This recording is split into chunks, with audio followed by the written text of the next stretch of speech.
Alright. Now we are recording our session. Okay. So, alright. Ada any soalan lagi tak? Any question lagi tak kalau nak tanya? Aida, okey kah? Saya kena tanyalah sebab sampai ni dah berapa kali dah kelas kita. At least saya kena ambil tahu sebab bukan saya nampak you live kan. Kod-kod nanti lecturer yang kelas lain tak tanya. So, saya kena ambil tanggungjawab untuk tanyalah. Kalau okey tak apa. Takut yang tak okey lah. Kita tak tahu kan. Saya okey je, doktor. Okey, okey. Kalau okey tak apa. Sebab di sini you seorang je lah perempuan. Sebab tu saya tanya tu. Kalau okey tak apa, bagus. Alhamdulillah. Subjek yang lain okey kot. Right. So as long as settlekan SEM ni punya and then apply untuk intern. And then after intern tu nanti you come out dengan report lah. Dan make sure waktu intern tu kena act as macam pekerja. Jangan masuk kerja lewat, jangan skip ponteng intern. Make sure hari-hari kena attend, hari-hari kena perform lah. Anggap seolah you dah masuk kerja. Itu juga yang apa orang panggil, dia orang expect daripada you all pun. So sebab nanti dia akan bagi markah. Supervisor di tempat you intern nanti dia akan bagi markah, dia akan bagi laporan. Kalau katakan student ni, intern ni kadang-kadang mai, kadang-kadang hilang. So akan memberi apa orang panggil bad performance lah kepada you punya mark nanti. Okay. Macam tak sabar dah start je nak praktikal dah kan. Habis ni tapi belum lagi sekarang part 4 kan. Part 4 nak naik part 5 ke part 5 nak naik part 6 lupa lah. Part 4 naik part 5. Oh, part 4 naik part 5. Okey, ni maksudnya hujung-hujung ni lah. Dia akan apa orang panggil, akan kalut sikit lah. Sebab waktu tu juga you nak cari tempat apa semua. Jangan risau. Kalau boleh nak intern kat overseas, ada yang nak intern kat overseas ke? Overseas tu macam Indonesia ke Thailand ke nak? Tak mau adik menggiling kepala tak mau. Dia macam mana nak apply doktor? Macam mana nak apply? Dia tak semestinya ada bajet. Bajet kita boleh cari. Apa kadang-kadang di apa orang panggil, di sana tu sendiri dia orang ada bajet, company tu sendiri ada bajet. Sebab tu nak tanya tu mau ke tak mau. Tak nampak macam. Alright. Assalamualaikum Profesor Madya, Dr. Abdul Aziz, apa khabar? Waalaikumsalam. Okey, alhamdulillah. Terima kasih, selamat datang ke kelas IDE 572 bersama dengan pelajar semester 4. Ingin saya perkenalkan di sini ada kelas ni tak ramai student dia ada 8 orang saja.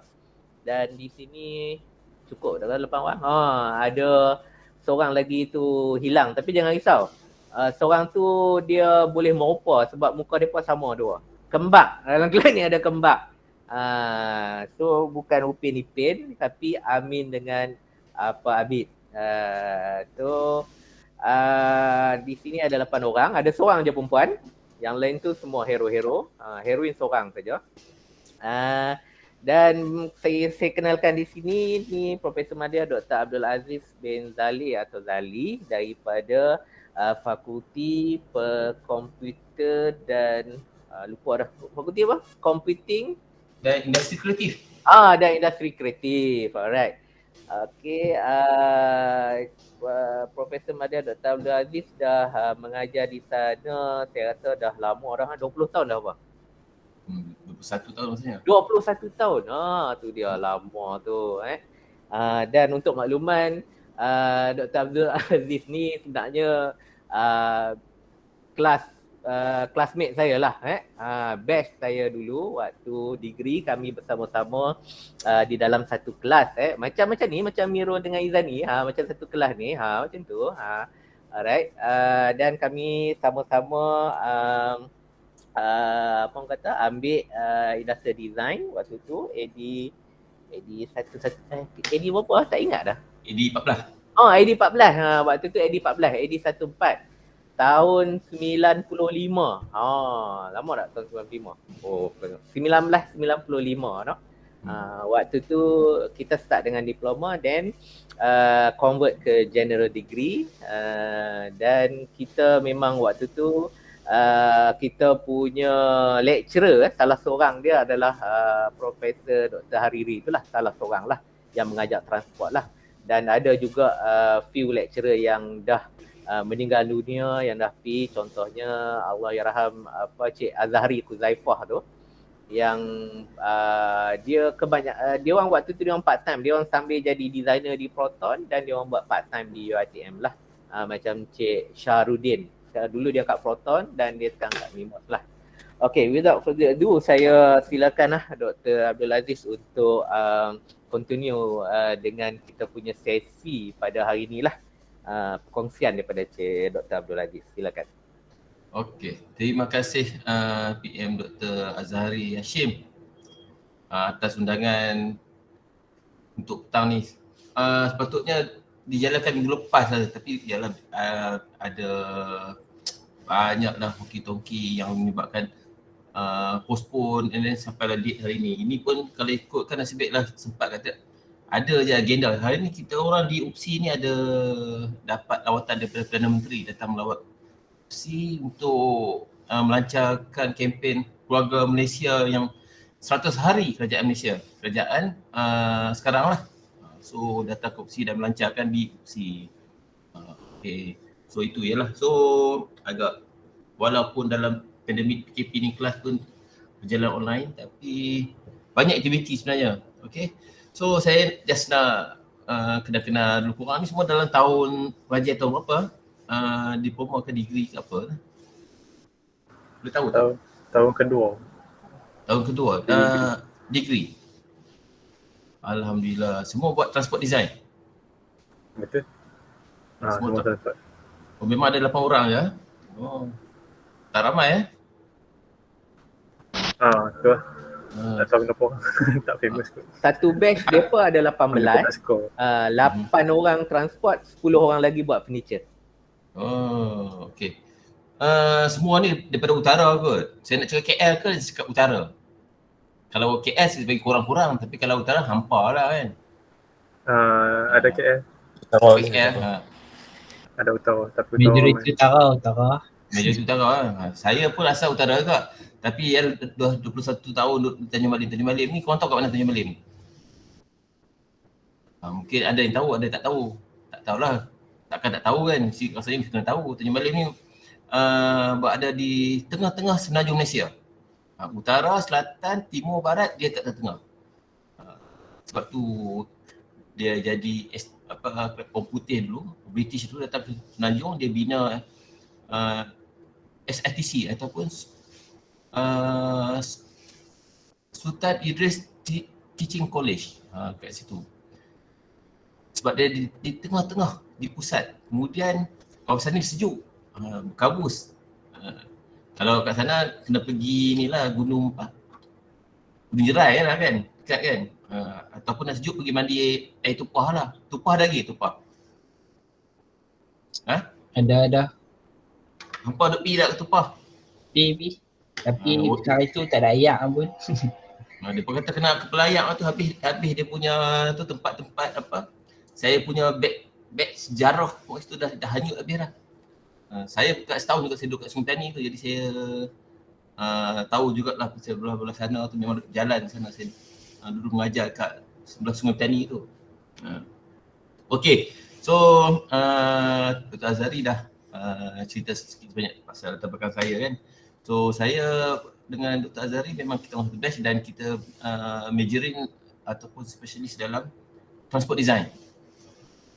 Kemudian kita orang punya experience, kita orang pergi kerja dan kita sempat sekali kerja kat poli dulu, satu tempat. Kemudian kita dah lepas poli kami dah berpisah. Bawa haluan masing-masing. Okay. Sebab yalah waktu tu industri design ni macam baru, satu bidang yang baru lagi. So universiti banyak yang tak ada orang yang nak membuka bidang ni ataupun nak memperkenalkan bidang ni. So batch kami ni ramai yang jadi pensyarah jugalah. Okay, so saya tak masuk ATM, saya masuk ke UPSI. Dah ada yang pergi Unimas, USN pun ada, tapi saya pergi UPSI. Okay, UPSI ni dia offer bidang pendidikan. Okay, tapi saya waktu mohon tu, saya pun terfikir kenapa masuk situ. Rupanya dia orang nak buka bidang computer industry di sekolah. Sebelum tu memang ada, tapi dia punya cikgu-cikgu yang mengajar computer industry dia macam orang kata tak berapa nampak sangat apa itu bidang computer industry. So dia mengajar pun macam tak berapa kena tau. So bila saya masuk tu saya dah mengubah, saya antara panel-panel mengubah curriculum dan mengubah dia punya dasar-dasar dia dan modul-modul dia, termasuk model-model yang dikenalkan. Kalau dulu kan, kalau awak tahu bukan zaman awak, zaman pakcik-pakcik awak tu ataupun abang-abang awak kan. Dulu kalau, saya tak tahu, awak ambil SPM tak pendidikan seni visual? Ada awak ambil tak? Saya Awak ambil, awak buat apa? buat mod, chop. Buat zaman dulu ada yang buat kereta pun ada tau. Buat transport design, buat furniture ada, buat produk ada. Waktu first batch, waktu saya mula saya masuk tu ada cikgu yang mengajar tu, dia mengajar ilmu. Jelah dia pun tak tahu kan. Dia mengarah pelajar buat model kereta guna plasticine. Bagus tak bagus? Korang sebagai pelajar industri lah, industri design kan, transport. Korang rasa bagus tak bagus? Dia guna plasticine. Saya tak kata tanah liat, saya kata plasticine. Plasticine tahu ya, plasticine? Yang doh tu kan? So dia buat memang cantik lah dan gambar cantik. Bila dia hantar sampai ke pusat, kereta tu bertukar rupa. Bertukar rupa jadi apa? Jadi dia cair lah. Plasticine, proses nak hantar tu dia panas sejuk dia cair. Bila sampai ke pusat, dia hilanglah bentuk lah. So ilmu ni penting. Kan penting sebab apa? Bagaimana kita satu proses tu bermula di peringkat apa yang kita tahu tu, tapi kita kena belajar lagi ilmu tu agar proses tu menjadi lebih sesuai untuk di masa hadapan. Maksud dari sini masa depan tu kalau kita post benda tu kita sampailah, lebih kurang macam itulah saya punya perumpamaan. Okay. So itulah yang berlaku. Jadi selepas tu sekarang dah tak adalah berlaku. Kalau cikgu sekarang kalau tengok pun dah banyak dia orang pakai, tapi basic modeling punya material lah dia orang pakai. Dia tak pakai macam dulu plasticine, dia pakai kayu, pokok, jambu, macam-macam lah dia orang pakai buat model. Tapi macam zaman sekarang ni dah ada yang cikgu dah berani guna 3D printer. Okay, tapi korang kena lebih advance lah. Okay, korang dah biasa guna material apa untuk buat model? Pakai board tu, warna putih tu. Okay, seterusnya selepas tu saya dah masuk. Saya masuk kursi, saya terpaksa kena buat bidang pendidikan. So saya buat art education. Masih dalam design tapi saya buat education. So ada relate dengan education sebab ada relate dengan Universiti Pendidikan Sdrs. Tapi kemudian saya sambung ke PhD. PhD saya tak buat transport. Saya buat furniture. Sebab, ramai orang tanya kenapa tak terus fokus pada transport, kenapa buat furniture. Saya buat studio practice. Studio practice ni kalau awak tahu mungkin tak sama macam Prof. Dr. Azhari. Dia bukan buat studio practice. Yang studio practice ni dia kena buat macam mana korang buat degree tu. Korang buat model, korang buat design, dan korang kena produce satu model akhir yang boleh function, boleh berfungsi. Itu yang PhD saya buat. So kalau saya buat kenderaan, saya kena buat sebiji kenderaan. Awak kena faham lah, kita ni, saya bukan lahir daripada anak Azman ke anak ataupun belaan Datuk Vida ke kan. Saya biasa je. So saya rasa macam tak boleh lah. So saya lebih fokus pada furniture sebab kosting lebih mudah dan lebih murah lagi untuk proses nak buat. Tapi kalau transport ni agak mahal lah. Okay. Tapi hati saya dan jiwa saya masih pada transport lah. Okay. Memang saya kalau tengok benda-benda yang berkaitan tu memang interest saya masih buat ke arah tu. Cuma PhD saya buat furniture sebab nak mendalami ilmu studio practice tu sendiri. Okay, studio practice ni satu ilmu baru yang kalau kat Malaysia ni hanya kita orang di UPSI, hanya kami di UPSI yang offer bidang studio practice. Okay, bagaimana studio practice tu berlaku? Kalau korang ke basicnya, korang tahu macam mana korang buat tu kan? Buat model, buat macam generate idea korang, buat sketch and then buat mock-up, everything. Semua adalah, tapi di peringkat yang PhD macam mana korang kena buat? Okay, saya ada sharing sikit. Okay. Ada apa nak tanya saya sebelum tu? Korang jangan senyap sangat. Nanti rasa macam saya sembang seorang pula. Tak ada lagi. Tak ada lagi. Apa dia? Tak ada lagi soalan. Okay. Kita akan buat santai soalnya korang rasa macam tiba-tiba nak mencelah ataupun nak cakap, just masuk je, cakap je. Okay? Saya tak nak ada yang formal, kita nak santai je. Okay?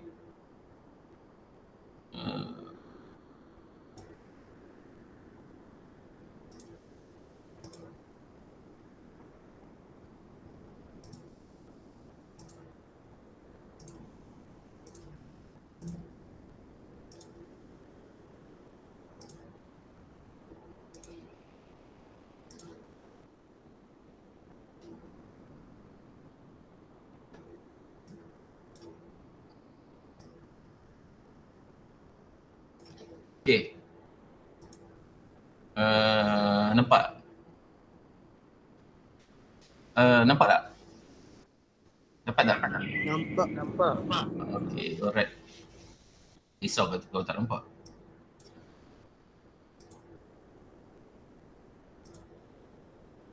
Okay, studio practice. Okay, saya start dengan transport. Okay. Furniture public transport. Bila kita cakap future public transport,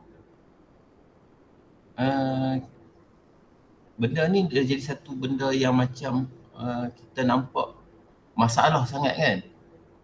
Kalau korang biasa pelajar transport ni, biasanya dia akan buat berkaitan dengan mesti public transport. Sebab apa? Sebab ini yang paling mudah kita nak kaitkan dengan pengguna kita. Kalau kita buat untuk macam kita buat untuk Ferrari ke ataupun Lamborghini atau Ducati ke, itu lebih pada own atau persendirian kan. Jadi dia punya target tu agak narrow kan, ataupun kecil. Jadi dia jadi kurang best kat situ.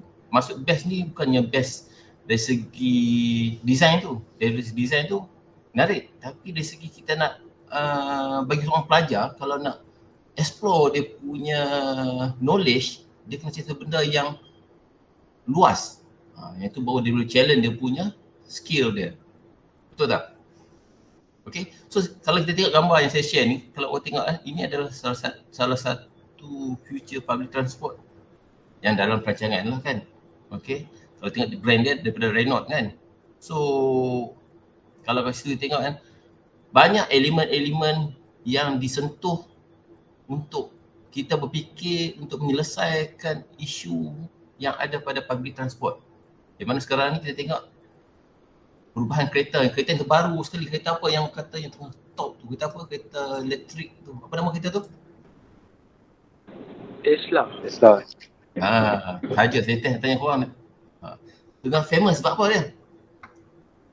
Sebab dia autopilot. Itu lebih pada public transport lah kan.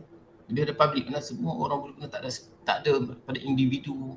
So itu yang bila dia dihasilkan ada elemen wow dan elemen yang orang nak. Kan? Kalau banding kita buat satu kereta sport car, kita memang buat satu benda yang kita luahkan dan kita nak benda satu kenderaan yang menarik, tapi berapa ramai yang akan dapat menghayati ataupun dapat attach dengan kita punya output tu kan. Kalau banding dengan public transport ni, kita akan dapat banyak. Okay, itu salah satulah dari cerita. Okay. Okay, yang tadi kita tengok bagaimana satu public transport yang digunakan dalam keadaan ramai, tapi yang kali ini kita tengok kan, bagaimana penyusunan kenderaan tu boleh disusun untuk menjadikan satu individu tapi boleh jadi grouping. Kan? Ini adalah salah satu, kalau dulu kita tengok benda-benda ni lebih pada produk ataupun furniture punya konsep. Tapi konsep ni diguna pakai ke dalam transport. Kalau dulu kita cakap, kalau zaman dulu, zaman 18, orang tak cakap pasal benda macam ni. Orang takkan, konsep yang ada pada produk dan furniture takkan dimasukkan ke dalam transport. Tapi lately, designer dah mula berfikir. So kita kena, sebab tu kita kena berfikir suatu benda yang macam saya cakap tadi, kita kena fikir ke hadapan. Apa yang akan berlaku di hadapan tu, dan konsep yang ada di depan mata kita ni, boleh tak elemen atau konsep tu dibawa kepada apa yang kita nak hasilkan. Okey, dalam gambaran tu jelas bagaimana satu, ialah masyarakat kita kadang yang punca jam semua sekarang kita ambil lokal ya, Malaysia je. Jam ni punca dia sebab orang nak naik kereta sendiri lah. Kan, dia tak nak sharing, dia tak nak apa, ialah kalau naik kereta dengan orang takut macam-macam lah, ada penyakit lah, apalah, ini foto lah, macam ada lah dia punya ni, buat radio lah, tak apa synchronize dengan dia punya kehendak. So dia akan jadi macam benda-benda ni walaupun buat kecil tapi dia jadi satu elemen yang macam menyebabkan orang rasa macam annoying lah kan. So bila tak hasilkan idea macam ni, so dia dah menyelesaikan satu masalah tu. So create lah idea macam ni. Alright.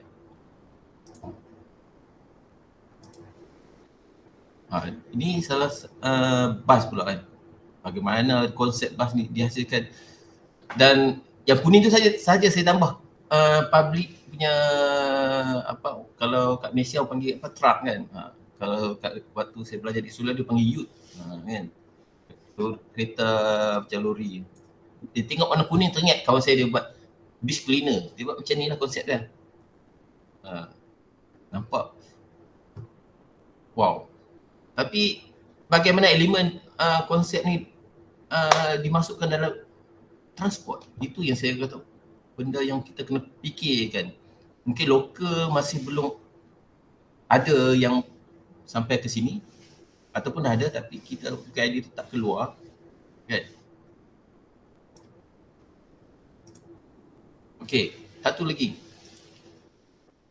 transport mesti fun, even public transport. Konsep fun tu mesti ada di mana-mana. Dulu kita kata produk mesti ada fun, mainan. Kemudian kita cakap furniture mesti ada fun, furniture, perabot yang boleh berinteraksi. Kan? Sekarang transport pun kena ada betul. Sebab tu ada smart car. Kan? Lepas tu ada apa lagi?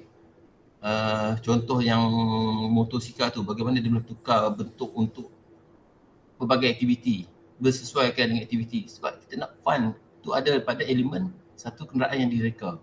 Kan?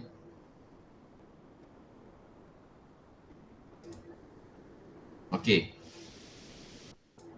Proses design korang dah memang mahir ataupun biasa dah?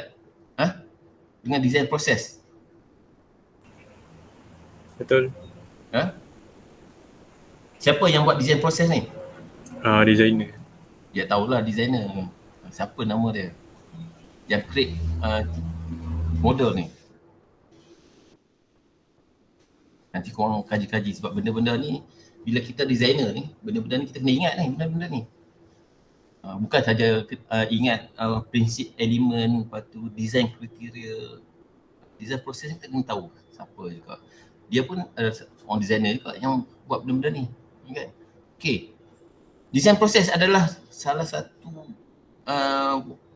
benda yang perlu ada dalam studio praktis. Sebab kalau kita cakap dari segi penyelidikan, tak mestinya ada. Kadang mesti ada, tak semestinya. Tapi kalau kita cakap dari studio praktis, dia mesti ada. Untuk bidang design lah macam kita, mesti ada. Dia macam kita punya, orang kata kita punya rukun iman lah. Kalau kita studio praktis, kerana kita buat praktis untuk design, kita kena ada dia punya pahaman ni. Okay. Tapi janganlah awak ambil ni sebagai rukun iman awak pula. Ni contoh saya bagi. Okay. So kita kena, ini adalah proses-proses yang kita kena tekankan untuk kita hasilkan satu output dia, apa yang output keluar. Okay, define the problem, kita kena tahu problem. Betul tak? Awak nak buat design, kita kena tahu problem kan? Buat transport kan? Tahu. Awak dah berapa tahun dah belajar industrial design? 3 tahun setengah. 3 tahun setengah. So zaman saya dulu kan, waktu saya belajar, lecturer saya tak ajar benda-benda ni. Dia tak cakap benda ni. Kami kena cari sendiri, kena tahu sendiri. Sebaiklah kawan-kawan waktu tu semua cerdik-cerdik rasanya. Semuanya dia orang cari, dia orang share. Sebab tu penting kawan tu. Sebab kita habis belajar pun kita cari kawan-kawan juga. Okey. Benda-benda kadang dia akan ajar, siapa akan ajar, tapi benda-benda kita kena tahu sendiri untuk bagaimana proses-proses ni kita nak tahu. Nak ditekankan macam mana. Okey, bila kita tengok design proses, mengetahui problem. So mengetahui problem ni bila kita dapat brief project, kita kena buat satu projek kan. Tu nak kena tahu problem, define problem. Penting kan, kalau tak tahu problem dia akan jadi masalah pada kita punya design, kita tak tahu apa benda kita buat. Kemana hala tuju kita, tak tahu kan. Okey, collect information. Biasalah kita kena collect information tu kan, awak tahu kan. Okey. Kemudian brainstorming. Tu brainstorming. Tak tahulah zaman saya dulu kena hempah-hempah sketches, paling sketches kan. Tak tahu koyak. Tapi saya tak kenal lah. Yang Dr. Azhari tak kenal. Yang Dr. Azhari ni best student. Korang nak tahu. Sayangan. Okay. So dia pun tak kenal. Saya pun tak kenal juga lah. Ada yang kenal. Kita macam kena marah, kena maki tu biasa. Tapi zaman sekarang saya rasa budak pelajar jarang kena maki lah. Kan? Korang ada yang kenal tak? Ada kawan pernah kena.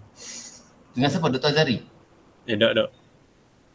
Dengan orang lain kan? Lecturer lain. Mungkin dengan lecturer lain mungkin lah. Dr. Azhari ni bagus dia. Tapi waktu dia muda dulu dia panas baran juga. Dia malah sekarang dah okey dah. Alhamdulillah. Okay, kemudian dah berlaku brainstorming, korang develop solution. Kemudian dapat feedback dan kemudian barulah improve kan. Itu adalah basic design process. Kan. Ini saya cerita lah. Basic kau kena apa semua kan. Okay, 6 step ni. So 6 step ni kena ingat lah 6 step ni. Kan. Korang hafal tak 6 step ni? Saya doakan semua orang hafal lah lepas ni. Okay. Sebab dalam bila pergi ke masuk ke sektor kerjaan, korang pergi ke transport design, 6 step ni korang akan diletakkan antara step-step ni. Sama ada korang letak bahagian problem solving ke, atau problem ke, ataupun brainstorming ke, mana bahagian sketch, bahagian design ke. So bahagian-bahagian ni semua adalah part-part yang korang kena masuk nanti. Bukan korang kata jadi designer kau buat sebiji kereta kan. Tahu kan keadaan tu? Tahu. Okay. Sebab kita local punya industri untuk transport ni dia tak macam overseas. Kita boleh buat pun kenderaan kan. So kita lebih pada non-physical transport kan. Okay.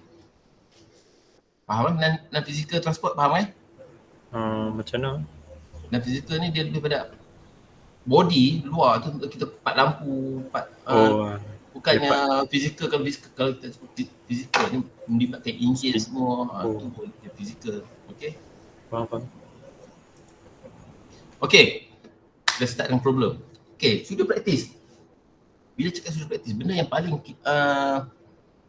susah sekali untuk kita nak dapatkan ada masalah. Kadang-kadang kalau kata kita sebagai pelajar ni, dia jadi mudah sebab apa? Kita diberi satu brief project. Kan, bila diberi brief project, kita akan mudah nak buat. Kita dah tahu dah, okey, brief project anda dikendaki menghasilkan sebuah kenderaan outdoor katakan, contoh macam tu kan. So, korang dah nampak dah benda tu. Cuma masih nak cari apa benda yang korang nak buat. Tapi kalau kata benda luar, korang kena pasti masalah tu. Okay. Sama juga kalau korang buat research, studio practice katakan lepas korang akan buat. Pergi mana tahu korang pergi ke Itali ke ataupun mana-mana firm design. Korang akan terlibat benda secara langsung, boleh tuju praktis lah. Okay. Mengenal pasti tu problem tu apa dia? Problem tu apa dia? Bila kita sebut problem tu, apa dia? Problem tu is a matter of finding a solution. Senang kan? Maksud dia cakap senang tapi kita nak buat ni susah kan. Ialah masalah ni bila kita satu benda yang memang kita perlu selesaikan. Bila ada di hadapan kita perlu selesaikan. Contoh gambar tu. Tayar pecah ke cabut saya tak pasti tapi itulah masalahnya. So sekarang ni kalau awak tengok sekarang ni yang terbaru kan kereta tayar dah pun boleh bertukar kan. Tayar tu bertukar. Kan? Okay. Problem ni ada 4 bentuk yang biasa kita faham dalam konsep masalah dalam bentuk design. Okay, bukan masalah dalam hidup kita sendiri. Hidup kita ni masalah kewangan ke pelajar ni, kewangan. Masalah apa lagi? Masalah girlfriend ke boyfriend lah. Itu masalah pelajar kan. Tapi dalam design cakap 4. Suatu yang dirasakan tidak puas hati. Suatu kesukaran yang kerap dihadapi. Suatu keadaan yang dirasakan perlu perubahan. Suatu yang tidak berjalan lancar dan sepatutnya boleh berjalan lancar. 4 benda ni yang kita kena pertimbangkan bila dalam kita praktis, kita kena pertimbangkan suatu yang dirasa tidak puas hati tu macam mana. So contoh yang berlaku bila kita ini lebih pada konseptual punya idea lah. Kalau kita tengok satu kenderaan tu, kita tengok wow kereta ni nama Ferrari tapi bentuk dia tak menarik. So itu adalah salah satu problem yang kita boleh gambarkan untuk design. Okay. But nama Ferrari tapi kereta macam kereta Proton Saga. So tak tahulah mungkin Ferrari tu buat Proton Saga ke Proton Saga buat Ferrari. Tak pasti. So itu jadi satu isu ataupun satu bentuk masalah. Okey, yang kedua, suatu kesukaran yang kerap dihadapi. Benda-benda ni suatu. Contohnya public transport lah. Kalau kita kat lokal ni public transport lah yang kita kerap dihadapi. Kan? Betul tak? Rasa yang itulah. Tapi tak tahu, zaman korang ni biasa hadap dengan public transport. Korang balik kampung nak motor, nak kereta. Naik kereta. Naik kereta kan? Jarang kan? Tak sempat lah naik bas awam kan? Sempat tak naik bas awam? Dulu pernah. Saya sekarang biasalah naik bas awam ni, tapi sekarang ni saya pun tak berapa nak gemar nak pergi naik bas awam ni. Tambah-tambah anak saya nak ada anak perempuan ni. Kalau naik bas awam sekarang kalau tengok banyak orang warga asing ni, dia orang kalau naik tu dia orang ramai sangat kan. So, dia tak selesa kat situ kan. So saya tak berapa benarkan lah. Itu saya sendiri lah. So itu pun sebenarnya adalah salah satu isu yang kita ataupun bentuk masalah yang kita boleh nampak. Okay. Tapi itu dalam bentuk lain lah. Dalam bentuk sekarang kesukaran yang kerap dihadapi. Contohnya kita nak naik bas awam ni mungkin tangga tu yang terlampau tinggi ke kan. Itu adalah satu bentuk. Benda yang kerap lah. Okay.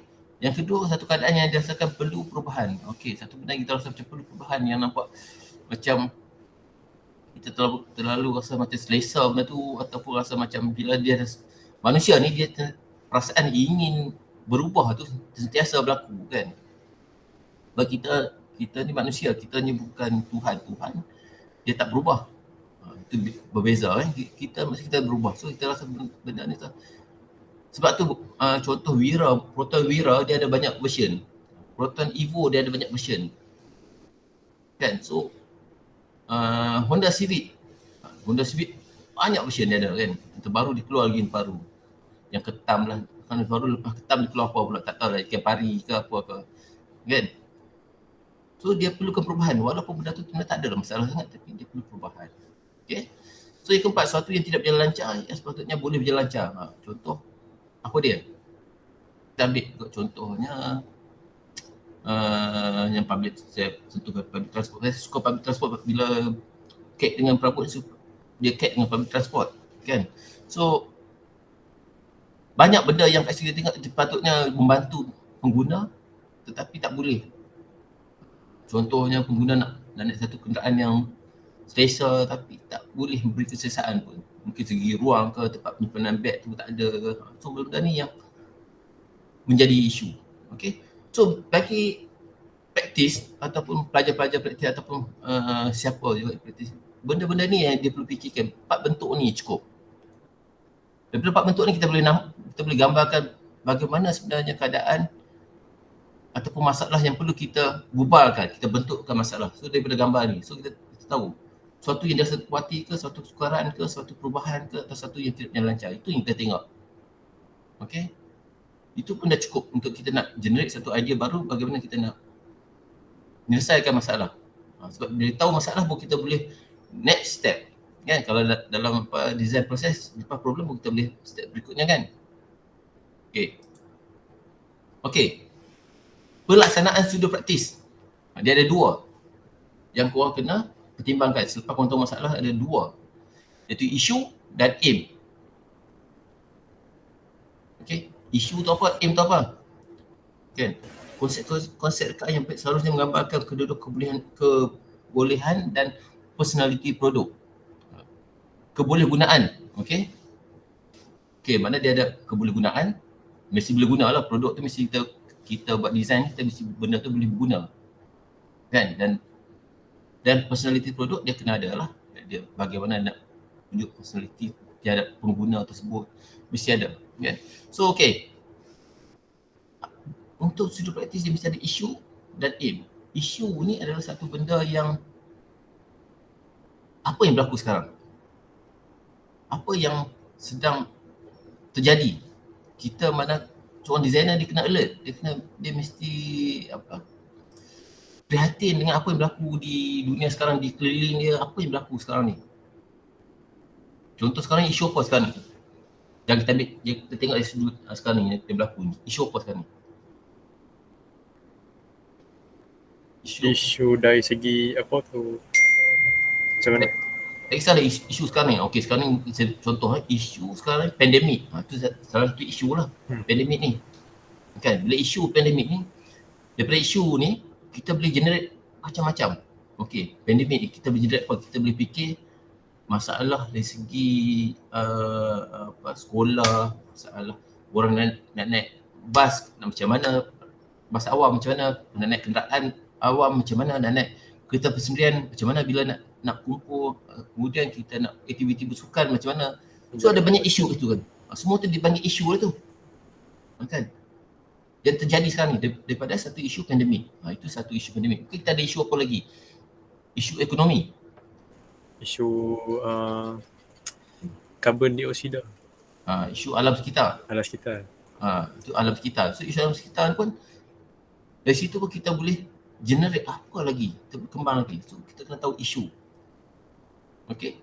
So macam saya dulu, saya lebih pada, untuk saya sendiri, untuk pendidikan saya lebih baik, saya tekankan pada isu budaya. Bila saya tekan budaya ni, dia ada banyak lah budaya. Kan, budaya ni satu dunia ada budaya kan. Budaya apa, dari segi, bila cakap budaya ni dari segi, kita tengok boleh apa dia punya aktiviti, cara hidup, pandai. Cara hidup tu salah satu budaya yang kita tengok. Pemakaian tu pun boleh jadi juga. Lagi apa lagi? Banyak lagi kan, rumah-rumah, jenis style semua dalam budaya kan. Tapi saya tengok dari segi budaya dan cara fizikal punya lokal punya fizikal punya aktiviti. Itu saya boleh tekankan dalam saya punya research saya. Saya ambil dari segi konsep budaya. Mungkin kalau korang, kita boleh ambil konsep isu lain pun boleh. Ada banyak isu. Tapi kita tahulah isu apa kita bawa tu. Kita tak boleh nak kata kita nak buat satu benda kereta yang macam sikit, tapi kita tak tekan kepada isu apa yang kita buat tu. Apa punca dia sebenarnya. Sebab kalau kita nak tahu punca sebenarnya, kita dapat. Okey, lebih jelas nak diceritakan. Sebab kadang-kadang benda-benda dia cakap pasal isu ni, kadang-kadang artis pun ataupun karyawan-karyawan kan, biasa-biasanya macam pelukis, dia orang cakap, dia orang bahasa karya memang bahasa karya cantik, semua ada nilai estetik semua, tapi bila kita cakap pasal apa benda yang dibawa tu dia tak tahu, sebab dia tak tahu isu, dia cuma boleh menghasilkan. Jadi dia kurang lah tu. Kita kalau kita nak hasilkan orang yang cerdik bila berhujah, kalau di luar negara pelajar-pelajar kita cakap, dia dah mula bertanya sebab dia dah tahu, dia dah mula tahu pasal isu tu kan. So dia berani bercakap. So kita kena ada confidence untuk cakap, dan nak confidence tu kena tahu lah isu-isu macam mana. So dari situ kita boleh mula cakap. Biasanya orang yang tak nak cakap ni dia macam tak ada isu, tak ada idea tak ada, knowledge tak ada, kan? Okay, alright. Okay, isu. Satu persoalan mengenai pokok. Bukan pokok hidup tu. Ni kemudian bukan pokok. Tapi pokok ni masuk dari sini. Dia ada kemudian dia pergi dalam bahasa macam bahasa Indon tu. Satu isu, satu persoalan mengenai suatu benda. Macam tu lah. Kan? Merupakan satu hasil daripada peristiwa yang telah wujud dan punya satu impak positif atau negatif pada projek kenaan dengan projek seharusnya dianalisis. Maksud di sini satu benda yang ada. Mungkin macam isu viral tu, salah satu isu lah tu viral tu. Dia cakap pasal viral tu isu. Itu ada isu. Tapi dalam konteks viral tu, dia cakap lagi, ada lagi point dia lagi ya. Okay. Ini saya cakap tadi kan. Isu ni dikaitkan global, budaya, sosial. Macam viral tadi dalam keadaan sosial lah, terletak dalam sosial. So, bila kita buat transport kita kena tahu juga bagaimana aktiviti sosial tu berlaku. So, isu kalau kita buat isu sosial tu, kita kena tahu bagaimana aktiviti sosial tu berlaku terhadap target kita tu. Kalau global kita cakap pasal green. Kereta green tu macam mana? Keadaan kereta yang sesuai untuk keadaan alam sekarang ni. Contohnya kereta yang macam apa? Mencemar alam ni kan tak bagus kan? Sebab tu kat Malaysia kalau diesel ni tak apa-apa sangat. Kalau Dr. Azhari dia pakai kereta diesel lagi ya? Saya tak pakai diesel, saya pakai petrol. Itu bukan boleh tukar ke electric car lah. Okay, budaya. Macam tadi saya cakap budaya. Budaya adalah salah satu. So dari 3 cabang ni, banyak cabang yang boleh dipecahkan. Okay, tapi saya mau letak setup global, budaya dan sosial agar kita nampak lebih mudah lagi untuk penjelasan ni. Okay, so budaya setup ni budaya Malaysia. Budaya Malaysia ni paling banyak sekali kita boleh gali. Kita boleh kaji. Budaya Malaysia kita ada banyak bangsa. So dari banyak bangsa tu kita ada banyak dia punya rumpun-rumpun pula lagi kan. Kalau pergi di negara barat tu dia punya budaya dia tak ada sangat. Betul tak Dr. Azhari? Kan? Saya buat kajian pasal duduk bersila kan. Okey, duduk bersila ni hanya orang Asia. Orang barat tak duduk bersila pun. Kalau suruh dia duduk bersila dia tak erti duduk bersila. Hanya budaya kita. So kalau kita cakap okay, kita nak budaya Malaysia, okay, kita nak contohnya satu kenderaan yang boleh orang kita target untuk orang lokal. Dia suka naik duduk sila kan, kadang-kadang kita bawa kita pula, contohlah awak kan. Saya tak kisah siapa dekat sini. Alif bawa kereta Civic, bawa girlfriend suka duduk sila dalam kereta kat tepi tu. Itu budaya kita kan, dia duduk sila. So bagaimana kita nak create satu transport yang orang boleh duduk sila selesa dalam kenderaan tu. Public transport contohnya. Macam mana kita nak buat tu? Kita nak lokal, kita target lokal. Macam kalau di China, kenderaan yang dia buat hasilkan, dia fikir untuk lokal dia sebenarnya dulu. Sebab dia punya target, dia punya lokal tu pun dah boleh menguntungkan dia. Apa nak target global kan. Sebab tu kalau kat China, ada lebih kurang 50, berapa puluh kilang kereta, dia buat kereta je. Macam-macam nama tu, Great Wall, Geely, apa lagi, banyak nama, saya pun tak ingat dah. Banyak. Dia target lokal je. Kereta pun yang dipakai buang, rosak habis. Sebab tu sampai Malaysia ni kereta pun entah skru jatuh lah, apalah. Saya pernah ada join satu konvoi tu. Ada seorang tu pakai motor skuter daripada China lah. Dalam konvoi tu skru dia boleh jatuh, tabur atas jalan motor. Tapi dia kena faham lah itu dia punya memang harga murah, tapi dia punya hasil dia macam tu, memang dia buat untuk okey, kau puas pakai habis hancur betul. Banding dengan jenama yang dah memang established tu, dia akan jaga kualiti semua kan. Itu nampak beza kan. Okey, so kita terusnya aim. Aim adalah salah satu benda yang lagi kita utamakan dalam studi praktis ni.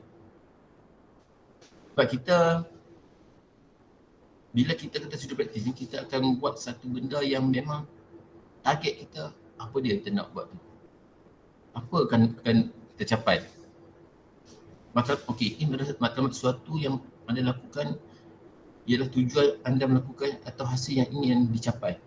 benda yang mesti anda capai. Sebab dalam penyidikan, kalau dalam bidang penyelidikan yang bukan studi praktis, jawapan untuk research tu dia menjadi ya atau tidak. Mungkin kita buat research, dia punya output dia tak berjaya, tapi kita boleh menolak. Macam tu lah. Tapi studio ni kita mesti dapat dicapai. Itu yang jadi cabaran tu. Tak tahu Dr. Azhari tak ingat saya tu macam mana waktu saya buat PhD tu macam mana. Sebab benda tu memang saya kena duduk dekat studio, kena bertukar, kena memang orang lain buat PhD, dia duduk di lab, dia dalam komputer, dia buat research online tu. Tapi bila studio, macam mana awak belajar degree kan, yang sekarang ni awak kena pergi studio, awak kena buat model semua kan. Macam tu lah saya. Tapi pemikiran tu macam dulu awak fikir, okey, apa pencerahan lagi kita buat. Okay, nak bentuk macam ni awak buat. Tapi bila di peringkat yang lebih tinggi, ataupun kalau bukan peringkat tinggi lah, ataupun awak praktis benda ni, awak kena jadi sebagai orang yang praktis lah, berfikir seperti orang praktis. Jadi berfikir praktis, awak kena ada aim. Aim tu maknanya kalau awak buat benda tu, awak kena target dapatkan benda yang awak nak tu. Contohnya kalau kata awak nak kereta public transport yang ada scan, mesti dapat benda tu. Itu yang dia jadi kesukaran tu lah. Kalau awak pergi ke kilang macam tu lah. Kalau awak pergi ke kilang, okey, kata bukan kilang lah, pergi ke industri transport yang sebenarnya. Kalau pergi masuk, memang awak akan dipaksa dan kena berfikir untuk macam tu. Awak tak boleh rasa no, tak boleh capai. Sebab kalau tak boleh capai, mana awak gagal lah sebenarnya, awak gagal. Sebab tu dalam sektor luar kerjaan ni, awak kena achieve benda tu, mesti capai. Okay, jadi aim tu sangat penting dalam praktis ni, studio praktis ni. Okay, sebab apabila awak mula dapat isu, awak kena dah tahu dah masalah dia, awak kena letak satu aim. Apa dia aim tu? Bukan kata aim tu nak selesaikan dengan projek dengan berjaya, bukan itu aim hidup awak lah. Tapi ini aim pada projek studio tu. Maksud di sini awak kena aim, okey, awak nak hasilkan satu kenderaan public green untuk OKU contohnya. So at the end of your project mesti ada benda tu wujud. Dia tak boleh CP-CP ke, tak boleh. Dia mesti significantly benda tu wujud dan boleh dipraktis oleh awak, yang benda yang awak target tu, user yang awak target tu. Tu mesti. So bila buat kereta pun itu ya. Kalau tu belajar mungkin tak, okey, apalah, tak jadi tak apa. Tapi bila masuk industri, itu yang awak kena tekankan. Okey. Okey. Macam ni. Tapi kerajaan Malaysia lain. Sasaran kerajaan kereta terbang 2020. Sekarang dah 2021 dah. Masih tak terbang lagi. Kita dah ke belakang. Indonesia dah awal bulan baru ni kan, dia dah launch dia punya taksi terbang dia. Kan? Ada. Tapi kita masih tak tahulah kat mana sekarang ni kita punya kereta terbang. So itu aim dia. Tapi mungkin gagal lah itu. So bila gagal tu, dalam studio praktis kita tak nak benda yang tu berlaku. Kita kena adakan juga. Kena pastikan. Sebab tu kita kena follow dengan design proses tu. Kita kena follow betul-betul 100% untuk design proses bagaimana untuk nak generate ataupun satu isu yang kita bawa tu untuk dapatkan output yang kita aim tu. Okay.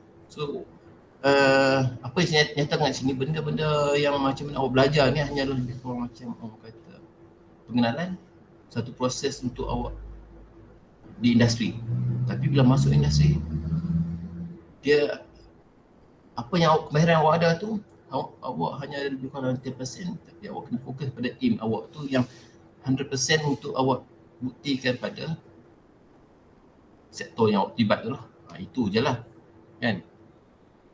Alright.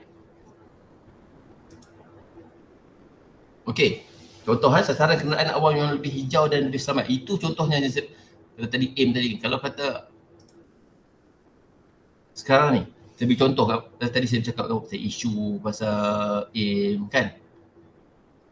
Sasaran kenderaan awam yang lebih hijau dan lebih selamat. Kalau pada pandangan awak sendiri kan, bagaimanakah rupa yang awak akan sasarkan ataupun awak target ataupun saya nak tak mau kata aim, kalau kata aim dia besar. Kalau awak sendirilah, macam mana yang awak nak? Macam mana? Hijau dah selamat. Dia bentuk dia macam kereta biasa, tapi dia punya features dalam dia advance sikit.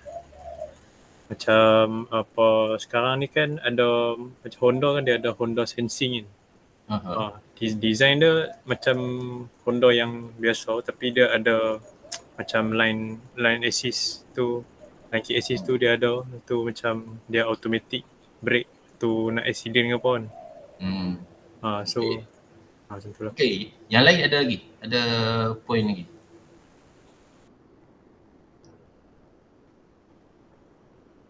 Ada tak? Okay, thank you Izani. Okay, kita kena ubah kita punya idea lah.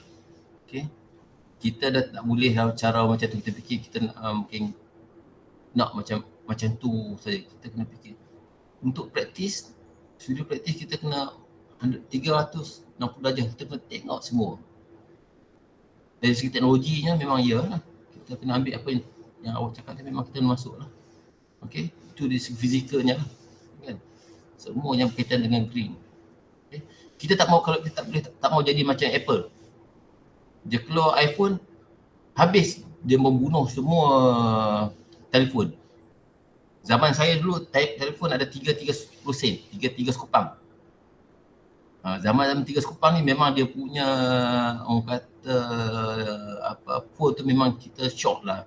Kita tukar housing, kita tukar button, macam-macam lah kita buat. Sebab waktu dia keluar engage pula, dia keluar butterfly, macam-macam bentuk lah dia ada phone ni. Sabun lah, apa macam-macam. Daun. So bentuk yang macam daun lah, macam-macam bentuk kan. Sekali dia keluar iPhone, dia membunuh. Dia lebih kuat pada fizikal, dia berkenaan fizikal punya elemen dia ada kat situ. So mana ada telefon ni sekarang bentuk yang terbaru ni ya, adalah macam si Samsung tu keluar yang flip tu kan, tapi masih dalam bentuk masih fizikal lagi lah kan. Dia lebih fokus pada dengan function tu, cuma dia boleh buka flip itu je. Tapi dari segi bentuk tu sendiri macam mana kan, masih kaku lagi kan. Petak macam tu kot. Kan. So tapi kalau kita sebagai designer ni, kalau orang kata kita macam tewas lah sebenarnya. Sebab kita tak bagi, yalah designer kita akan tengok kita akan hasil satu benda yang untuk aesthetic value tu. Walau boleh digunakan aesthetic value tu, kita kena tekankan juga kan. Betul tak? Baru ada personality produk tu kat situ. So macam apa aku kata tadi, lebih pada fizikal. Tapi nak fizikal, contoh gambar saya bagi itu, gambar kenderaan tu, rumah hijau tu, kita nampak bentuk dia kat situ, bagaimana dia main elemen dahan pokok tu dijadikan body kereta tu. Itu elemen-elemen yang designer yang boleh buat. Bukan designer dia takkan buat benda begitu. Sebab dia nak tunjuk benda tu, this car is green, safe. Yalah kat pokok, kita safe lah, kita rasa safe. Itu salah satu lah. Benda-benda ni yang akan bagi kita atau pengguna tu sendiri akan rasa capai terus. Berbanding kalau contoh kalau kereta macam kereta Honda yang kita keluar tu, fizikalnya kita nampak bentuk dia, nampak macam tu, tapi kita tak tahu dalam dia macam mana. Contoh kereta apa, kita ambil kereta yang lama, kereta Honda Jazz. Honda Jazz kan dia keluar ada yang apa, hybrid dengan non-hybrid kan. Sama je, kita nampak kan. Kita kena tanya pun kita tahu yang tu hybrid atau tak. Okay. So buat apa kita sebagai designer, kita nak bagi benda yang macam tu pada kita punya target kan. Tu kita kena ada, jermakan terus pada produk tu agar dapat sampai dengan jelas dan tepat. So itu yang idea yang saya sampaikan ni. Okay. Kalau tengok kita bawah tu pun nampak macam kita tahu public transport bukan satu benda yang pas kan. Dia lebih pada social punya transport kan. So dia mesti fikir dari segi space ataupun ruang. Kalau dibuat yang fast ni selalunya dia makan space kan, ruang dia tak akan banyak untuk orang, untuk apa, audience atau pengguna tu sendiri kan. So dia akan jadi rugilah kita ada ruang yang besar tapi kita lebih fokus pada shape tu. Okay. Tapi kita jangan sebab space tu yang ramai kita kurangkan dari segi design tu. So kita fikir macam mana design tu nak masuk dalam kita punya output kita punya produk kita tu. Kan? Okay. Ni contoh. Salah satu contoh saya jumpa. Okay. Kalau kita tengok ni macam ada satu benda tapi ada 3 atau 2 output dia kat sini. Satu kereta yang sama, dia punya fizikal yang sama, enjin yang sama tapi dia boleh berubah bentuk. Kita boleh jadi sport car, kita boleh jadi family car contohnya sini. Kalau dulu benda-benda ni kita hanya cakap pasal telefon ke, pasal hand mixer ke, pasal produk lah, lebih dari produk yang kita cakap. Kita tak cakap pasal kenderaan pun. Mana ada dulu kenderaan yang boleh macam ni? Kita fikir, ada tak? Tak ada kan, tak wujud kan? Tapi sekarang designer dah mula fikir, why kenderaan kita perlu jadi benda yang macam tu, tidak jadi macam multi purpose yang boleh kita main dengan form tu, tukar-tukar dengan dia punya macam Lego, konsep Lego tu. Kenapa tak berlaku? So this stage saya rasa generasi korang lah yang akan kena mula go ahead untuk keluarkan idea-idea macam ni.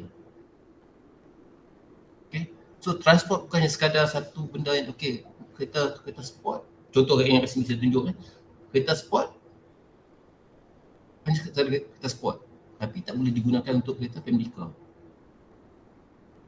Kan?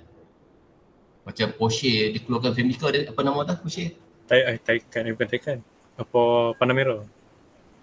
Tu. Panamera. Lagi macam BM pun dia keluar, Merc pun dia keluar yang wagon lah apa kan, dia keluar yang van. Semua tu dia jadi macam membanyakkan di pasaran tapi kurang lah, biasa, dia jadi biasa sebab semua dah kenaan macam tu. So tak ada perubahan yang lain. So bila keluar gambar macam ni saya tengok ini adalah salah satu benda yang macam kita perlu fikirkan untuk future nanti. Tak tahu mungkin untuk projek korang nanti mungkin korang kena bring this idea ke. Okay. So berbalik pada tadi, untuk studio practice isu aim tu adalah benda yang kita kena utamakan dulu untuk kita dapatkan output yang macam mana kita nak tu. Mesti kalau kita buat di lapangan nanti, bukan kita lah, awak lah kan. Okay, kalau kita termasuk saya dengan Prof. Azhari pula kan, masuk korang ni generasi yang baru ni. Cuba berfikir satu benda yang more to focus. Aim tu lah kan. So tak ada yang macam honky-tonky, okay ya atau tidak, ya tidak, tak mau. So, kita kena tepatkan kita punya aim tu. Okay, kita nak kenderaan kita sekian, kita mesti hasilkan yang macam tu juga. Even tu kalau kita pensyarah kata okay tak kena, tak sesuai, tapi kita kena ada point, kita punya support point. Dan support point tu adalah isu. Itulah yang berlaku banyak untuk studio practice. Bagaimana selalunya orang studio practice dia akan berfikir okay, bila dia ada isu tu, bila isu dia dah kuat, insyaAllah dia punya point tu akan jelas, dia akan dapat.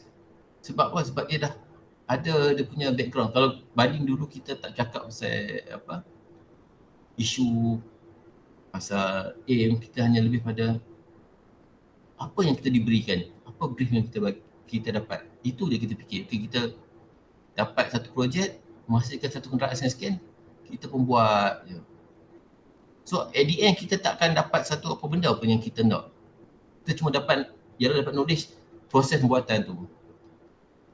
Kan, proses pembuatan tu jangan kata kurang. Hampa semua, bukan hampa semua je. Pelajar saya ni dia orang belajar mereka bentuk industri hanya 2 semester je. Dia belajar 2 semester je. Satu asas, satu lanjutan. Asas ni lah dia orang belajar produk, asas ni belajar perabot, asas ni lah belajar transport. Lanjutan ni boleh sambung lah, ambil lah mungkin dari segi teknologi. So dia orang kalau bandingkan dia orang hanya belajar dua kali je, dua semester sama dengan setahun. Itu pun bukannya full, mungkin dalam asas tu 2 jam, lanjutan 3 jam. Tapi dia orang punya kemahiran pasal dapat model, pasal dapat sketch, semua dia orang dapat. Tapi nak bandingkan dengan korang yang apa, orang kata memang majoring transport design, kalau korang tak boleh fikir secara praktisnya, korang akan jadi sama dengan diorang. Betul tak? Sebab tu hari ni Dr. Azhari minta saya share pasal practice studio. Saya nak korang, sebab saya walaupun saya mengajar dekat Musim Dekat Serius, tapi saya buat studio, makna saya fokus dengan studio pembuatan tu sendiri. Bagaimana satu proses design tu berlaku daripada awal sampailah prototype, sampailah produk tu sendiri. Bagaimana tu berlaku. Sebab saya hari ni saya share benda tu dengan awak semua untuk yalah apabila korang habis nanti sama ada korang akan sambung belajar lagi ke, saya tak tahulah, ataupun korang akan bekerja ke, itu je. Antara dua tu lah, sambung belajar ataupun kerja lah kan.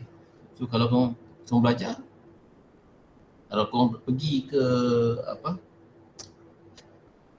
universiti lokal ke overseas ke, korang dah boleh lihat perbezaan dia kat situ. Tapi bila korang pergi ke industri, korang berfikir sebagai praktis. Praktis ni korang kena ada aim lah. Bila buat satu kerja tu korang ada aim. Macam mana satu nak, bila diminta hasilkan satu kenderaan, bagaimana korang nak hasilkan? Bagaimana aim korang nak tumpukan, berasaskan itu. Contoh kalau kereta Malaysia, kalau dia buat satu benda, dia akan berfikir, okey, satu part ni, mana elemen yang korang ambil nak masukkan. Sebab tu kereta Malaysia ni dia ada banyak elemen dalam kereta ni. Contoh Saga. Body kalau tengok dia punya unsur-unsur lain dia ambil. Dalam interior dia unsur-unsur lain. Kan sebab dia banyak designer, dia akan jadi macam tu lah. Kan. Tapi kalau korang tengok, kalau korang ikut Cik Syahbudin kan, buat kan. Kan dia keluar dia punya design kan. Tapi bila dia sendiri kan, dia akan elemen semua yang dia hasilkan semua adalah satu benda yang orang kata synchronize. Ya, tak ada apa inside atau outside tu nampak benda yang orang kata tiba-tiba datang daripada mana kan, tak ada. Tapi kalau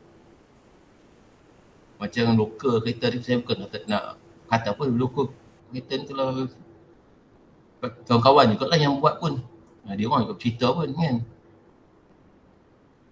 Jam tangan, konsep jam tangan tu dia ambil, dijadikan meter kenderaan. Cuba kau bayangkan konsep tu. Jadi sebab apa benda tu berlaku, sebab dia macam asal boleh saya buat je. Tak ada lah dia nak fokus, okey nak macam ni, dia kena tetap. Kalau kereta Proton, dia kena ada apa aim dia, nak macam mana, nak green ke, nak apa. So kalau green dia kena fikir satu benda yang green tu. Ataupun kalau kata sekian, dia kena ada satu benda yang betul-betul yang memang relate dengan apa yang dia nak tu.